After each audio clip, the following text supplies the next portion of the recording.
good.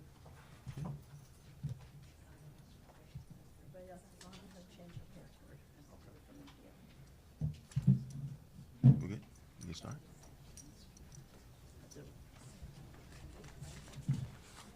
All right, so we're going to start.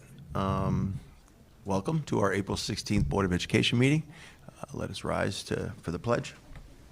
I pledge allegiance To the flag of the United States of America and to the republic for which it stands, one nation, under God, indivisible, with liberty and justice for all.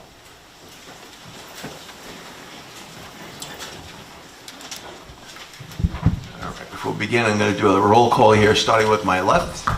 Introductions. Good evening, Scott Ashwin, Assistant Superintendent for Human Resources. Kelly Niven, Assistant Superintendent for Business and Operations. Dana Schultz, Board Trustee. Bill Hender, Board Trustee. Dr. Cox, Superintendent of Commack Schools. Gus Huber, Board President. Sue Hermer, Board Vice President. Nicole Goldstein, Board Trustee. Tim Russo, Assistant Superintendent for Curriculum Instruction and Assessment. Kyla Gruber, Student Ex Officio.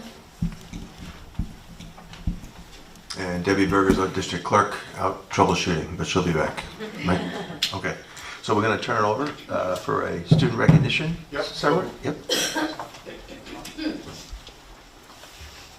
So good evening, everyone. So just to kick off tonight's presentation, we do have on our agenda a report from Kyla, our student board member, and we will also be talking a little bit about the 26-27 budget, and then the board will have the opportunity to adopt that budget this evening. But before we start, we do have some student recognition, so I'm going to invite Dr. Hennessy up to share with us some of our math stars that we're going to be acknowledging tonight. So I'm going to turn it over to you. Thank you. So I am very excited because we compete every year in the American Mathematics Competition. It's a national exam that was started in 1950, and it is completed by over 300,000 students every year. And this year we have some students to recognize for their excellence in this exam. So the first student I would like to call up is Anshama Gupta, a 5th grade student who is receiving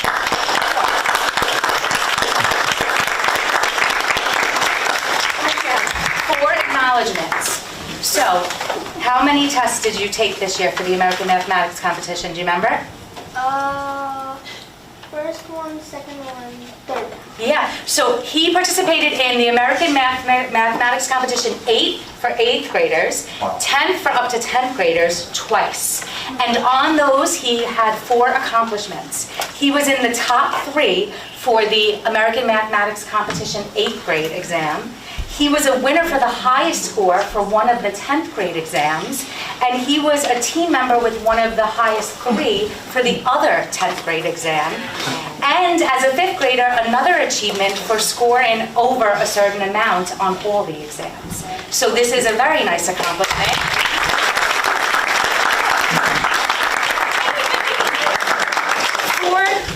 Four certificates for you, my dear, for each of your accomplishments. And we're going to get a picture. I know you're running away, but you guys want to come up? Yeah, we're going to get pictures. Yes, come on up. 4 people, maybe we could each hold one? Right, you can't hold all 4, so maybe we'll each hold one? Right? Here you go. We'll put them in the middle. You want to hold one too? We got 4. There's enough to go around. I was a math leader at one point in my life. See your face.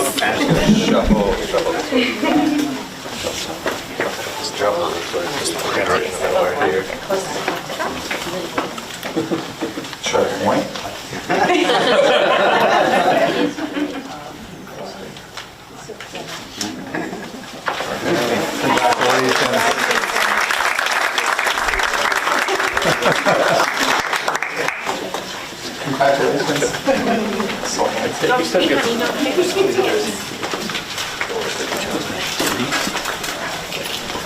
Another achievement is for the American Mathematics Competition 8. We had a student who scored almost a perfect score with only 1 point deduction, which hasn't happened in a while in Commack, so this is another very exciting achievement. So I would like to call up Zachary Lau.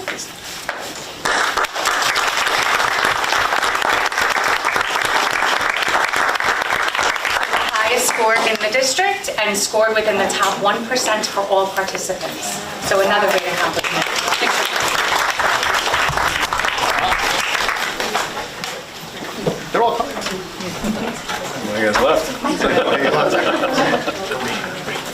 Congratulations.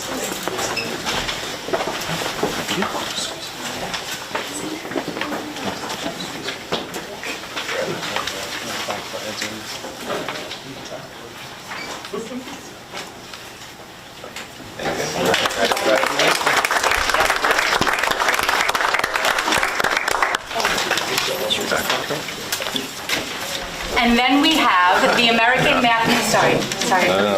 the American Mathematics 12. We have a student who scored within the top 1% nationally, which then received her an invitation to compete in the American Invitational Mathematics exam, which again is the top 1% nationally for all participants. And that is a very exciting accomplishment as well. So I'm going to invite Benny up here.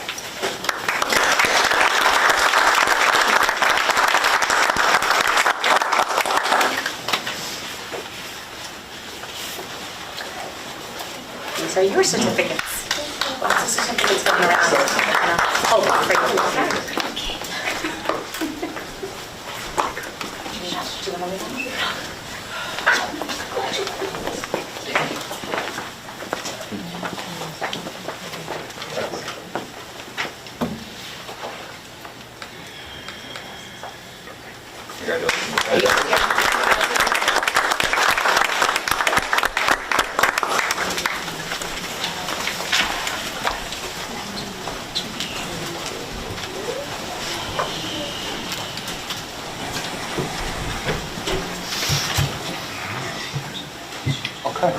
That was part of the board's new fitness program, getting our steps in.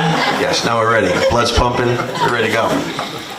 Okay, so the next part of our presentation is going to be our ex officio student board member report. So I'm going to ask Kyla. I'm going to actually share with you the clicker. Thank you. Oh, you're welcome. Hi. So my last visit was to Sawmill Intermediate School, another great visit, and it was super exciting to see the other intermediate school, the one that I attended, and it was really great to be back and see my old building and all the changes that they made, because there are so many amazing changes and different rooms and ways for students to get involved now that were not there when I was there, so it was great to see them. The entire visit was led by the students and the student council. They talked about student government and how they're really involved in their school and how everything that they do in there, they love it. And the building gives them so many opportunities to explore different interests, and there's different opportunities for everyone and a bunch of new opportunities as well. One of the rooms that they showed me was their Beaver Lodge, and the Beaver Lodge, which is the middle picture on the presentation, is a space where students can go instead of going outside for recess. The students explained how not everyone likes going outside for recess, and everyone has different interests and different ways that they have fun. So some students are able to stay inside. They have different games and activities, ability to do arts and crafts, and just hang out with their friends during their recess time in between class. And the students were so happy that we're in there. They were having a great time, and it was a really amazing room. They also showed me their life skills room, which was another space that was not there when I went to Sawmill. And it's a room where students are able to work on their life skills, like cooking and cleaning. And in addition to the cooking that I got to see them doing, they're also learning like communication skills and teamwork and following instructions.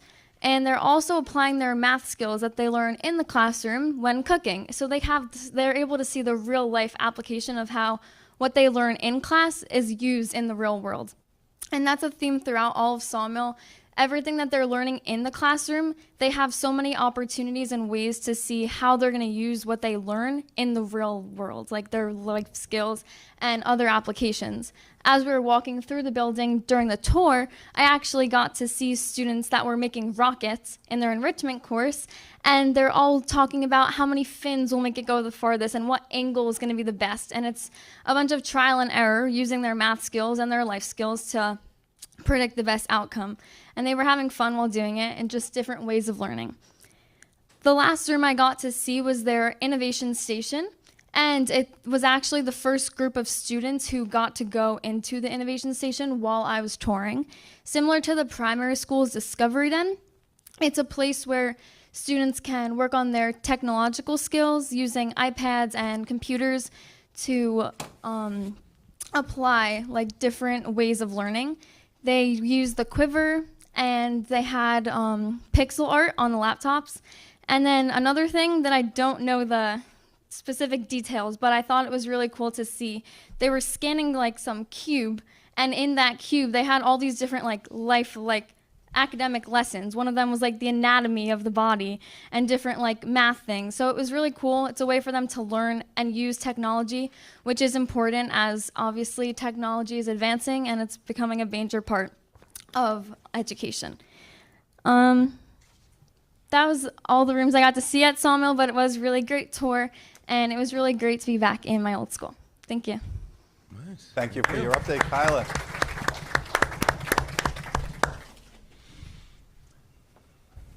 So Kyla, as always, you're free to stay. And, if you have things that you need to study for or homework this evening, you're free to go as well. So good evening, everybody. We're going to talk a little bit about our budget tonight, as well as I said on the agenda this evening, the board has an opportunity to adopt the budget presentation. So just a quick update on the timeline for our budget process. We've had a number of budget workshops that goes back till March 12th. And I'm going to talk a little bit about some of the presentations that we have made that go all the way back till February. But we completed our first budget workshop, which was held March 12th.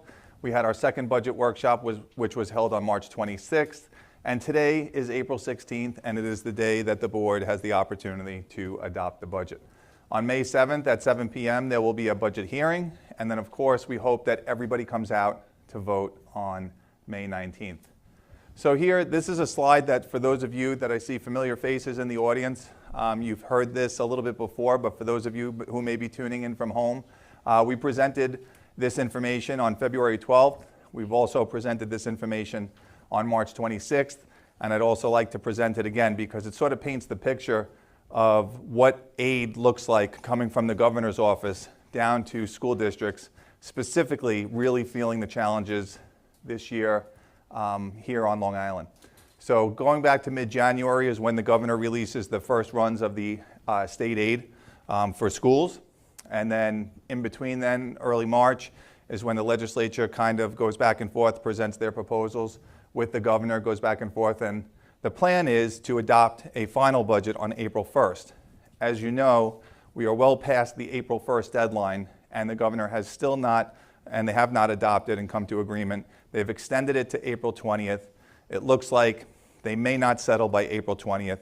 What we have heard is that the state aid runs that came in January are going to hold true, but whether or not those increase, we won't have those final determinations, at least well after April 20th. And you can see what the challenge is for school districts across the state that are building a budget without a final budget from the state.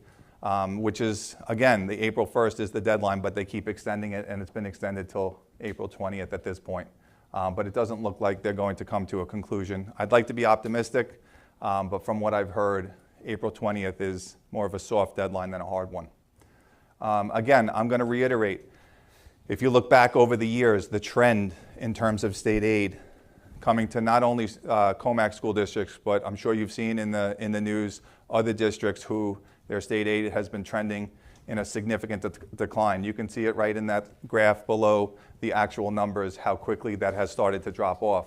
So there was a time when we were seeing well over $1 million in an increase from year to year. And you can see how it's dropped down for next year's budget. This aid is specific to foundation aid. And the foundation aid is per pupil.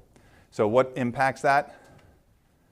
Enrollment is what really impacts that, because if you're getting a per pupil allocation, and you look at this chart, and you've seen that here in Commack, we've gone down close to 1,000 students in the last 10 years. That's a significant decline, which ultimately leads to a decline in some of that foundation aid. But what has always been in the governor's budget was sort of a minimum increase. We're seeing an increase from this year to next year of 1%. We used to see an increase of at least 3%, sometimes higher. So being that it's at 1% right now, your revenues are your revenues. And I'm going to get into that in a minute. But what we proposed in a number of our workshops, we shared this from workshop number 1, that this is our budget. We're looking to go out at a 2.03% tax levy to the community. Last year, we went out into this year at 2.29. So it's coming in lower at 2.03. That's based on a formula. It's part of the tax cap. And what it comes in is that's your allowable tax levy. If you choose to go over 2.03, you may be familiar with a phrase where that you hear some districts are talking about piercing the cap. That would be going above 2.03. And then you would need a majority of your community to vote yes on the budget if you chose to pierce the cap. Here in Commack, we try to be mindful of our community and taxpayers. We try to go out with a reasonable tax levy. And if you take the 2.03 and compare it to surrounding districts, we are one of the lower districts in terms of what our allowable tax levy and what our tax levy is for our community. So what does that break down? So I had shared with you that the increase in state aid, foundation aid, was $300,000. But if you look at that first line, you look at state aid, and we had in this year's, in the 25-26 budget, $51,884,000, and you look at $51,770,000 in 26-27, you see a decrease of $114,000. So you may ask, well, how does that work? If we're going up $300,000 in foundation aid, how are we going down overall in aid? How are we seeing an actual decrease in state aid? So part of the state aid runs doesn't just include foundation aid, it's what you get for per pupil, but it also includes other areas like transportation aid, building aid. So if you happen to pay off debt, then the aid that you get, because if you've been attending these workshops, you heard me say that a lot of the projects that we do in our district, whether it's through a bond or transfer to capital, we get aid back on that, somewhere around 64 cents on the dollar. So if you're talking about $1 million project, you get $640,000 back over time in aid. So when you pay off debt, so some of those areas, whether it's transportation aid or we paid off some debt, some of those areas went down within the state aid formula. So you'll see that even with that $300,000 increase, overall, our state aid has declined. So when you look at our revenues, other areas, tuition-based students, charges for services, use of property, money and property, some of those have gone down over time. A lot of that is income that we see from outside organizations utilizing our facilities that we that have to pay rent. That has gone down a little bit. So we're being very transparent, showing you where those decreases are. You'll see that the one revenue area that is going up is our tax levy. So that 2.03 tax levy equates to a $3.2 million increase in revenue. You'll see in the last item, applied fund balance and reserves. These are the reserves that we pledge from our reserves to balance the budget. So you have your expenses. Our expenses are $234,638,883. So in order to get to that point, when you look at last year's budget, $233 million, the difference between that budget and next year's budget is $1.6 million that we can go up. I'm going to talk a little bit more about that because I'm going to show you the areas where we went up. I'm going to show you some of the areas that went down. But that, when you look at the reserves and that we're making a commitment to reduce our reliance on our reserves, it equates to an increase from budget to budget to $1.6 million. So you may have seen this slide before, but you'll see it's a breakdown of where the budget falls. Most of our budget falls into the program teaching and learning, which is where it should fall. That is most of where the revenue goes towards our students, program teaching and learning. We have capital cost and operations, and we have the smallest part of the budget, which is administration and general management, and the description that you can see here that explains what are some of those things in each of those areas. So in taking a look at this slide, this is where you can see some of the increases and some of the decreases. So in order to get to that increase of 0.69 between budget to budget, which is a total of about $1.6 million, we have to scale back. Okay? So some of the areas that we scale back, capital cost of operations, that's areas where we've paid off certain debt. We've also reduced our transfer to capital. We're still able to do a number of projects in the district with our transfer to capital. If you saw our budget workshop number 2, you will have seen Mr. Palapoli did a great job presenting on some of the things that we're focusing on to make sure that our buildings are safe, that they're heated, and that we're providing the best experience for our children in the district. You'll see that in administration and general management is going down $1.4 million. One of the things that I want to point out is when you see program and teaching and learning is going up $4.5 million. One of the adjustments, for those of you that were able to take the handout from the last time we presented, there is a line where we moved legal expenses from the administration budget line to program and teaching. It equates to somewhere around $500,000. Those legal expenses can live in both places. They can live in program teaching and learning. They can live in administration. Our new business official, Mrs. Nevin, has done a phenomenal job in her experiences as a business official. We have allocated in each areas, but I'm going to share that $500,000 of that was moved from administration to general management. But even with that said, we still have a $4 million increase in program and teaching and learning. What is that increase? That increase is predominantly contractual salaries in the district, benefits. We have increased special education costs. Transportation costs are also part of some of those increases. Those are some of the major cost drivers. But when it comes to the program and teaching and learning, it's predominantly contractual salaries, benefits, significant special education increases for our children to be able to provide those services. So in order to balance this budget, we had to decrease, we had to scale back, and we're not alone in this. There are other districts that I'm sure you've seen that have had to scale back. And I'm going to get into, later on in this presentation, some of those areas that we scaled back specifically. But one of the things that I want to share is that the integrity of Commack's programs remains intact or enhanced. Although the 2026-27 budget may include efficiencies, attrition, reductions, additions, and/or enhancements, the above remains true. Every service and program that we offer our children here in Commack remains intact. So when you say, like, you think about those increases, and in some cases our contractual obligations increase $3 million a year, how do you scale back where you can only increase your budget to budget, where your fixed increase in revenues is a little over $1 million, but you're looking at contractual obligations that are increasing over $3 million, which doesn't include benefits, doesn't include increases in transportation, doesn't include increased cost of special education. How do you get to that place? So we had to scale back. So how did we scale back? So I'm going to share with you some of those areas. And I've spoken to these in previous presentations. I have gave examples over the years how we have absorbed certain retirement positions.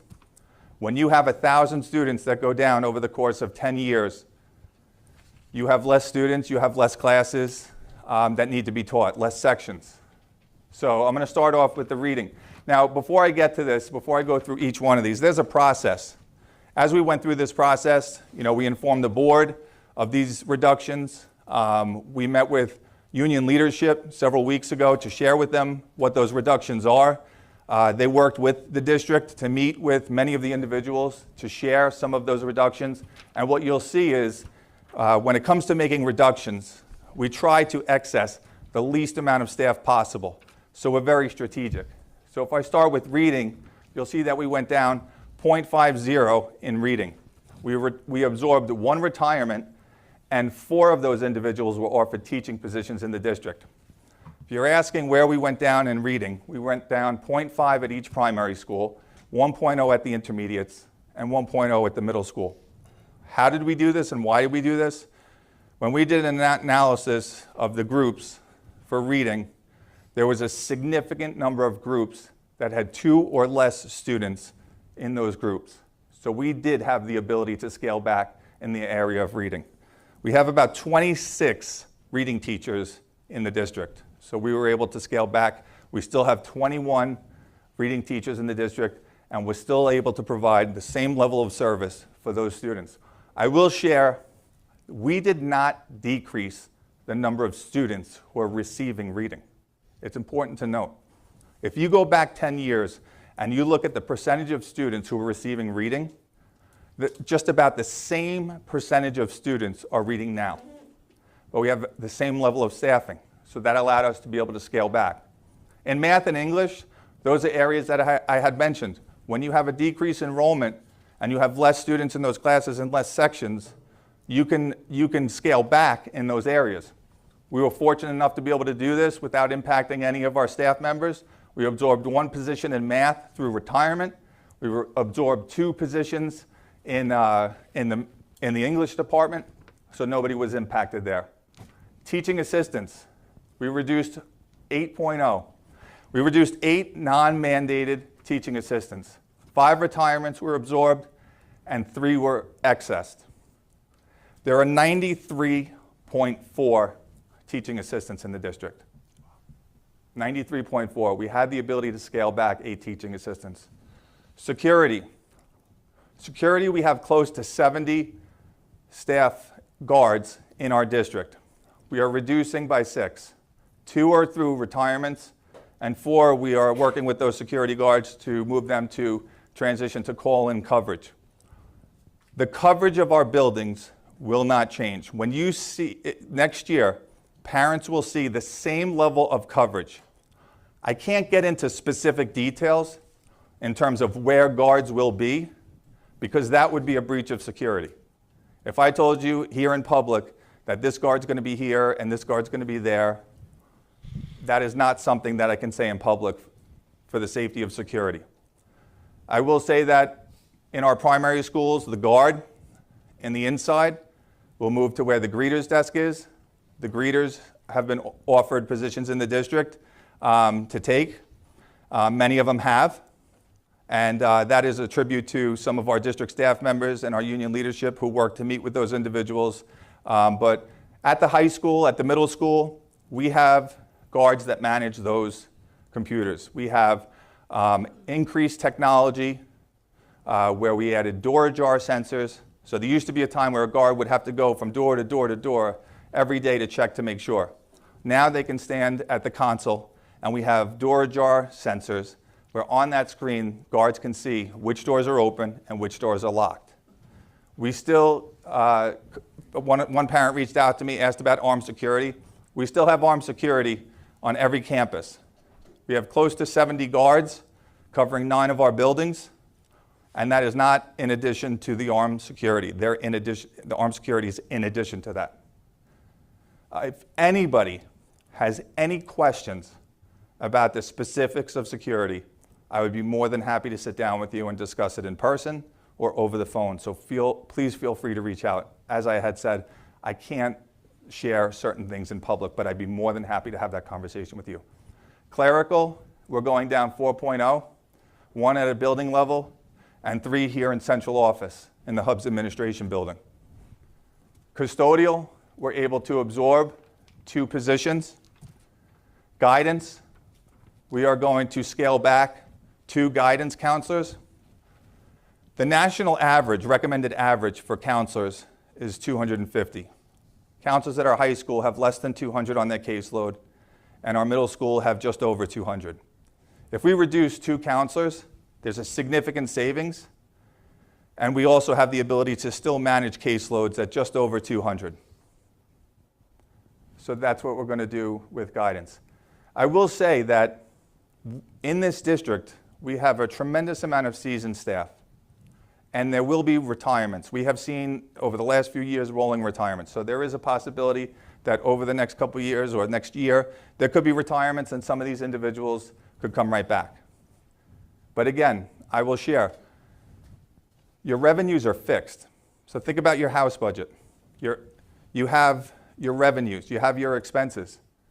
But now let's say that income changed and went down. You're getting less income into your house. You have to make adjustments. You have to look at your expenses. And so we did this, and these are the areas that we were looking to scale back while still preserving student services and programs. Administration, we have a retirement in administration. We have a high school vice principal, and we're going to be absorbing that retirement. And in art, we're going down 0.68. I believe the total art staff in our district is 11.68. Art is K through 12. So when we look at the schedules K through 12, any teacher in art can teach anywhere in K through 12. And when there's a certain number of classes where you don't have as many classes and you can scale back, we were able to scale back a 0.68. Folks, these strategic reductions allow us to responsibly balance the budget while preserving all student programs and services with careful consideration to our community and taxpayers. I am going to reiterate, even with these reductions, every service and program is in place here in Commack. I can't say the same for many other districts that are going through these challenges, but we put a lot of thought and effort into these reductions, and everything that we came back to is how do we make reductions with the least impact on our children? In short, what does this mean for the 26-27 budget? We are absolutely committed to small class sizes. So if you haven't seen the presentations, the last presentation, there is a giant slide that shows every elementary school what the average class sizes are.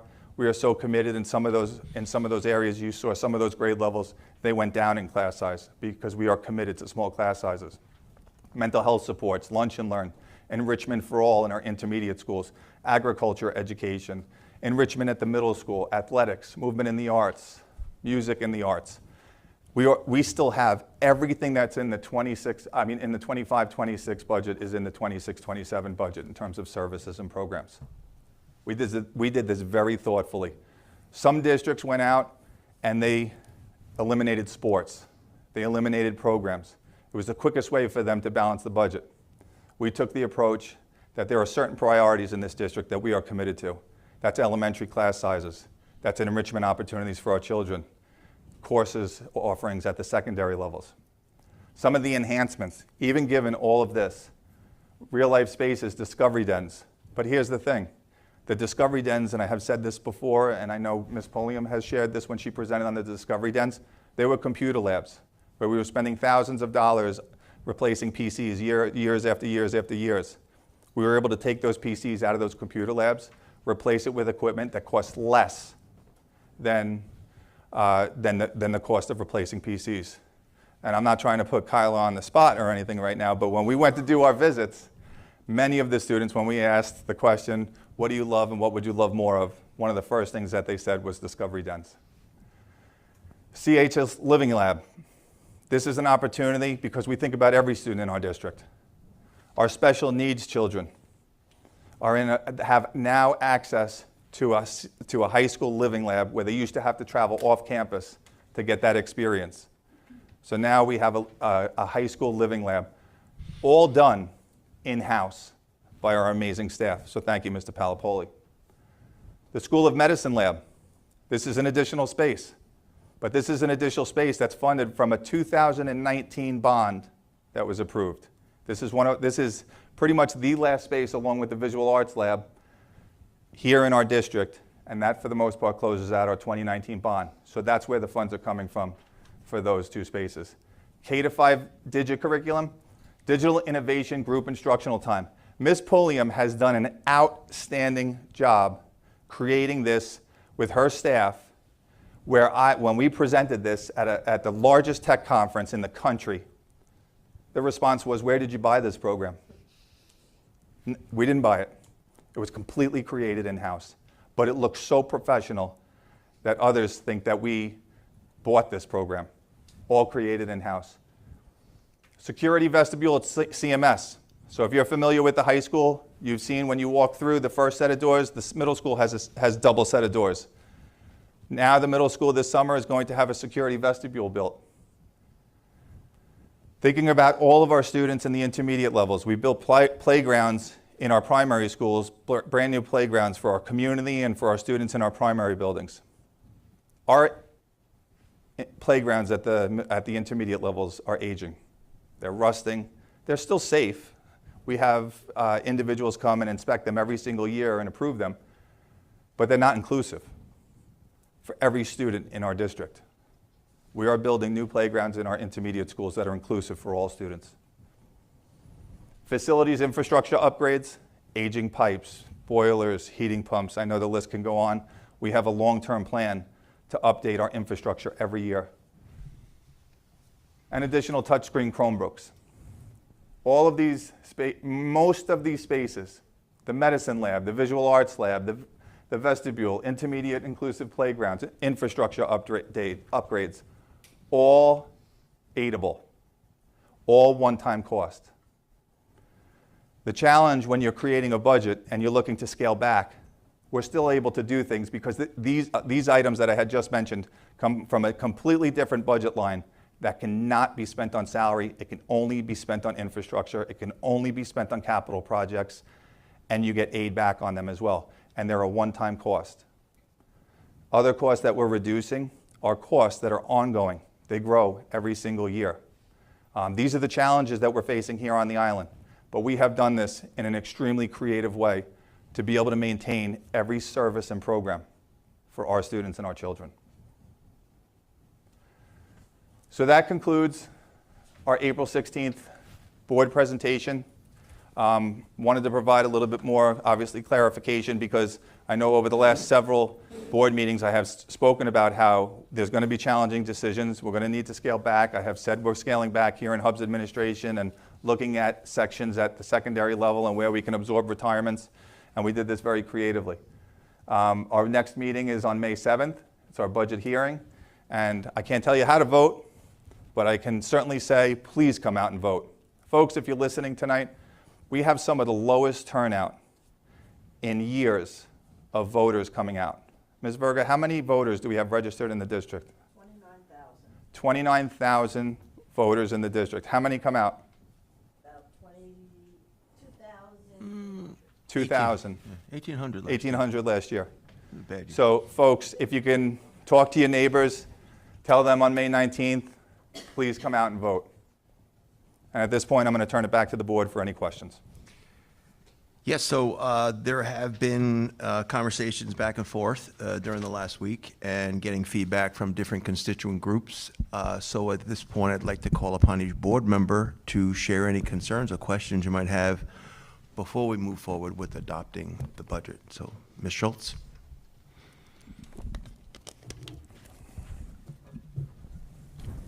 So I just want to thank you for kind of laying this out in a way that is understandable to people who may not really understand what, like, we have to make some cuts includes. So I think that this makes it very transparent.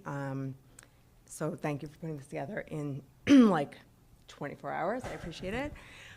I guess my other question is just for the legal and how that kind of splits between the administrative, legal, and the program. Sure. So we moved a lot. Yeah, and that's why I wanted to be very transparent tonight about that legal fee. So, yeah, the cost of legal, we can legally keep it in two places, which is program and admin. And based on Ms. Nevin's experience as a business official when putting together the budget, there is a tremendous amount of the legal expenses that impact our students. You know, without getting into detail of line by line exactly what that is spent on. But we can put it in two places. But I wanted to be transparent because I certainly didn't want, if we moved $500,000 from admin to program, I wanted to be transparent about that. And part of that is, even with that movement, take that and put it in the parking lot for a second. We're still going down $1 million in admin. And if you take that $500,000, if I put it back in admin, we're still going up $4 million in program. And as I had shared the examples of what's driving our program, what's our cost drivers, major cost drivers in program. Good. Dr. Hinder? Thank you. First question, Dr. Cox. You mentioned that some of our reading groups at the, I believe, at some of the levels were 2 or less students in a group. What are the projected numbers for reading, and are there any programmatic changes, or is it just grouping changes? There are no programmatic changes, they're just grouping changes. So instead of having 2 or 1 student, you have 1 student that's not necessarily a group, that's one-on-one. So when we're creating these reading groups, they should have more along the lines of 3 to 5 students in a group, which is still, in my mind, very reasonable. Great, thank you. And so programmatically, there would still be Wilson and things such as that offered. Correct. Great, thank you. And then I know this is the optimistic thinking, but what, if any, is the plan if and when the governor does come out with their budget, and if there is any increase in our state aid, what is the plan to use that money for? So that's a great question, and we can certainly take into consideration the increase. What is being projected in terms of the increase is not a significant increase, and I think that any increase that we do see, we have to be mindful of long-term fiscal planning. So if we were to receive additional aid, it would most likely be in our best interest to reduce our reliance on the applied fund balance. I think that the picture for Long Island in general, which coming down from the governor's office, is in terms of funding, I don't see, going from 1% to this significant increase next year. I would have been more optimistic, being that it's an election year, that we would have seen a more significant increase in funding for education here on the island. But I think that if we do see additional funding from the governor's office, I think it's fiscally responsible to strengthen our position by reducing our reliance on our reserves. Thank you. But we can certainly consider that should that come through. Good. Ms. Goldstein. Just wanted to say thank you. It's when it's laid out like that, it's much clearer, and you're able to see each individual area where cuts have to be made, and it's a nicer, clearer picture. So thank you. No, thank you. I appreciate the feedback, because this year's budget presentations, we've done it's year after year. It's been exactly the same. Some of the budget workshops, for those of you that have been watching, we invited students to share some of the programs and hear from them some tutorials about some of our instructional programs that we are continuing to maintain. I think when you hear from the students about how some of the programs we put in place are changing their lives, and it reinforces my commitment, our commitment to making these adjustments and maintaining all of those programs and services, because you get to see and hear firsthand the impact of those. So thank you. And again, if we were going through next year and there's feedback to change some of the budget workshops, we believe in continuous review and improvement. So I appreciate that feedback. I don't think we ever want to hear from the students. And No, that we're going to always keep. that is an amazing addition, and hearing all of these things has been amazing. When we're saying that we're making cuts and not being very specific, I think it ends up being interpreted in different ways. And I think people can't see it laid out and explained as you're laying it out. It's hard to really understand or see what the vision is. Yeah. So this, I think, makes it a little bit easier to see the vision and the reasons, and I think that that's just important for the community to be able to see that even though these things are happening and we're going down however many reading teachers, that we're still going to maintain this, and if we see that we need more, I'm guessing that we have to adjust what we're doing right now. Correct. Right? So just being able to see that clearly is important. Thank you for that feedback. All right, Ms. Herbert. Questions or comments? All right, so one of the other questions is... I just had... I'm sorry. I'm sorry, we're not done with questions. I was ready to go on and tell everybody what our May board meeting is going to be, so I'm going to rewind back. One question. Go ahead. So, actually a comment and a question. So it was asked at one point, one conversation I had about using fund balance and reserves in a way that can offset some of the cuts. So I believe if you looked at this chart maybe 4 or 5 years ago, I think we were at $16 million. Correct. We would borrow $16 million in reserves to try and float a budget. And again, for a homeowner out there, you wouldn't keep getting home equity loans to float your lifestyle when you're living above that, what your actual income is. You would make adjustments. So maybe you would have to cancel certain things and reduce things and spend more efficiently. And I think that's where we're moving toward. It's down to a proposal of $12 million. That's Correct. a $4 million swing in about 4 years, I think. Yes. 5 years, whatever. So that would be the reason. I personally have a pet peeve about that. And I don't think it's good to keep borrowing money to pay for things that we may be able to do without. When you talk about excessing, and again, as a former principal, I've gone through it with people. I was excess myself back in 1990. It's not a pleasant experience. But the idea of trying to move people into other positions and save their positions, you're talking about someone's livelihood. So to the degree that you did that, I appreciate that. And others, I really am hopeful that people land on their feet. I know many educators who have lost their positions in other districts, and they end up on their feet. So again, it can't prevent us from making sound financial decisions. It just can't. We would be held hostage by that every year, and then our borrowing of money to make this float, it's not going to get better. It's really not going to get better. You're going to see the increases in cost of education, in addition to the cap, we're going to be hitting. We're not going to have all the retirements every year to save millions of dollars in salaries. So where do we go then? So this is sort of a slight modifications of what we're looking at, but again, you read the paper, you see the districts in much more dire need. But I think we have to rethink how we fund education a little bit moving forward, and how we, and that's at the state level too. We have to, basically the board has a deadline, I believe, before the 22nd to get our board budget approved, and yet the state doesn't, hold fast to promising the money that we're supposed to be able to plan that budget on. So, they're supposed to be the first. We're supposed to be by the 22nd. So we still have to move forward because they're not forgiving us. So we do it without those numbers, and we do it to the best. So I too want to compliment you. It's a very comprehensive, it's a very difficult task.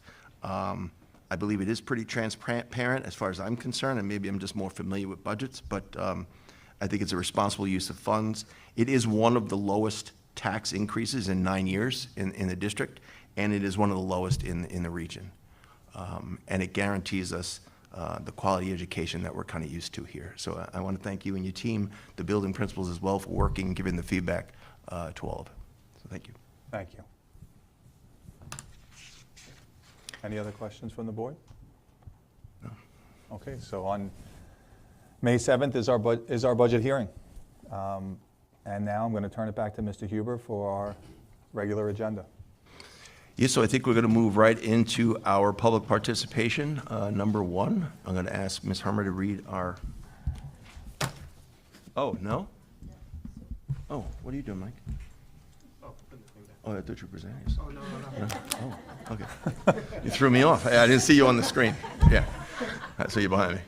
All right, Ms. Hermer, it's all yours. All right, good evening and welcome. We're so glad you're here with us tonight. Your voice matters, and we truly appreciate your involvement and interests in our schools. There are 2 opportunities for public comment during this meeting. The first is for comments related to items listed on tonight's agenda.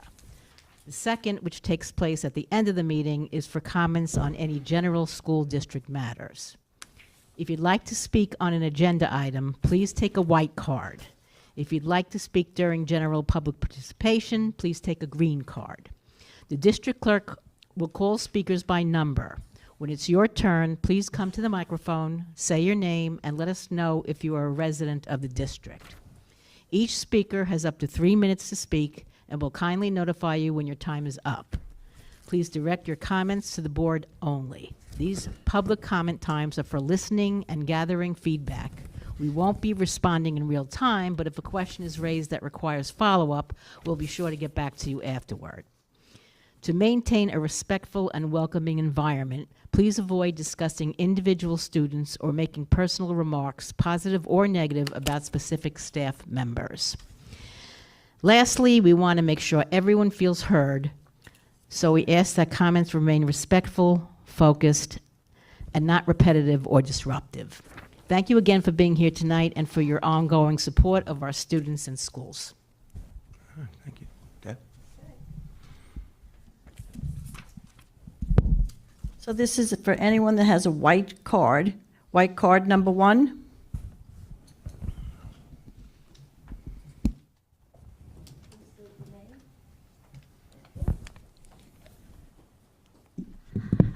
Good evening, everyone. My name is Heather Gordon, and I have 2 students in the district, a middle schooler and a student in Northridge.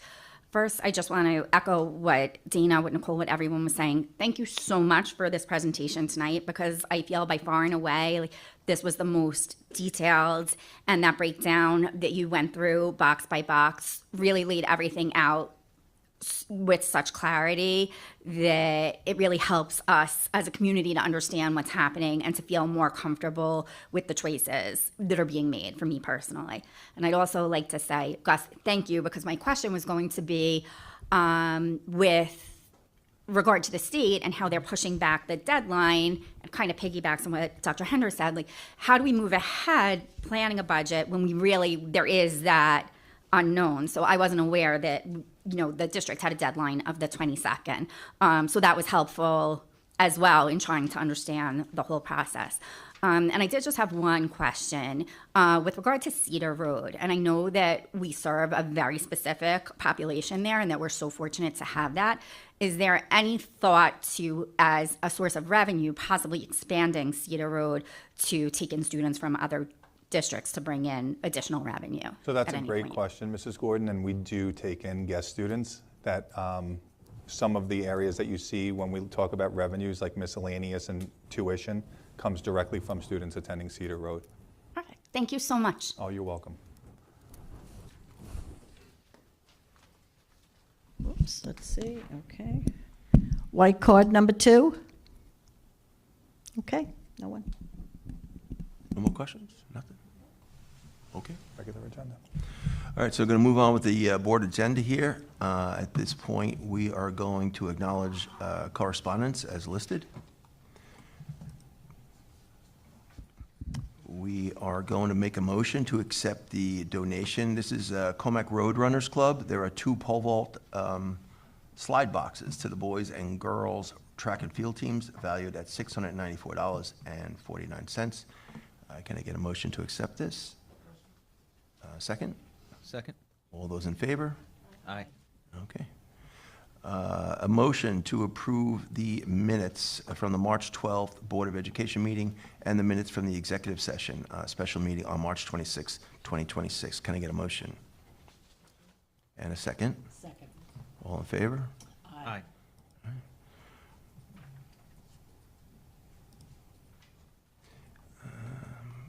Can I get a it's not moving here.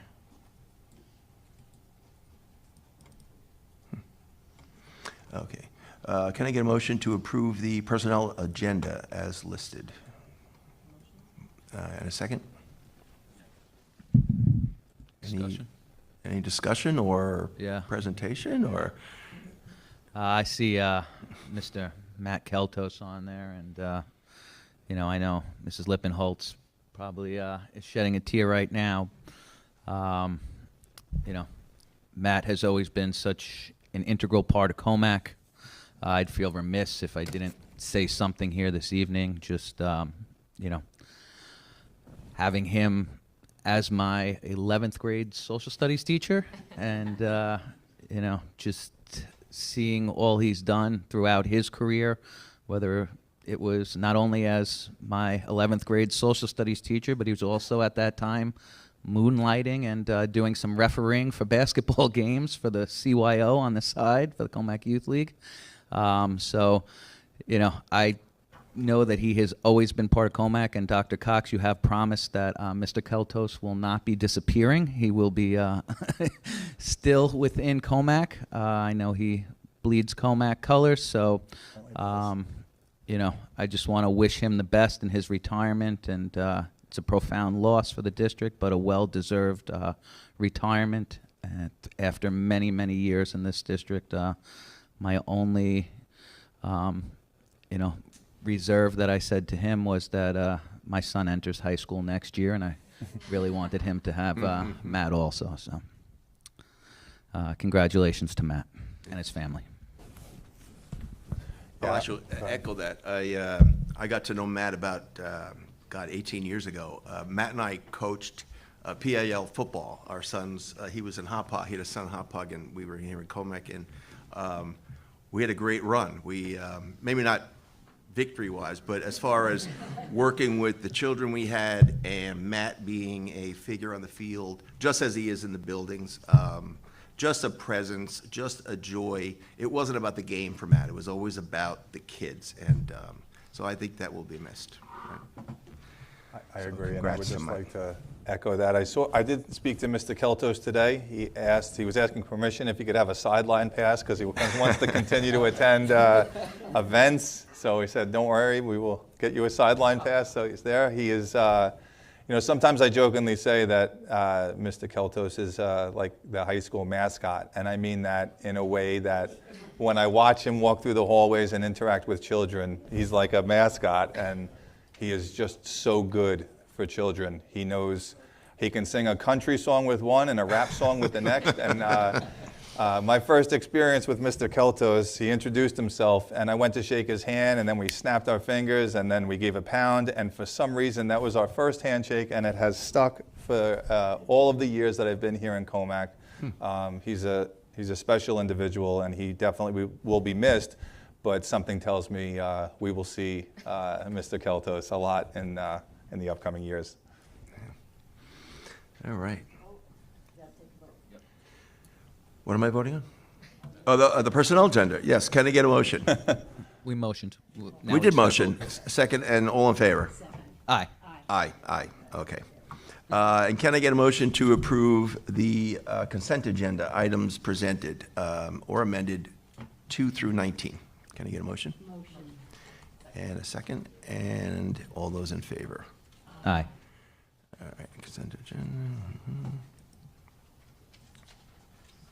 All right, so I'm going to acknowledge receipt of the February 2026 financial reports listed below. We are going to acknowledge receipt of the internal claims audit, the monthly update as listed. We are going to acknowledge the receipt of the Committee on Special Education minutes, and along with the Committee on Special Education preschool minutes as listed. And the Board of Education shall hold a special meeting on Tuesday, April 21st, 2026, at 5 p.m. at the Hubs Administration Center, 480 Clay Pitts Road, for the purpose of voting on the Western Suffolk BOCES annual budget and for the BOCES trustees. The Board of Education shall hold its regular meeting budget hearing on Thursday, May 7th, at 6 p.m. at the Hubs Administration Center, 480 Clay Pitts Road, East Northport, New York. It's anticipated that the board will make a motion for the purpose of adjourning into executive session at this time, and at 7 p.m. the board will reconvene its public session for the purpose of holding its regular business meeting and budget hearing. And at this point, I'm going to invite people for our second public participation. Okay, this is for a green card. Anyone with a green card?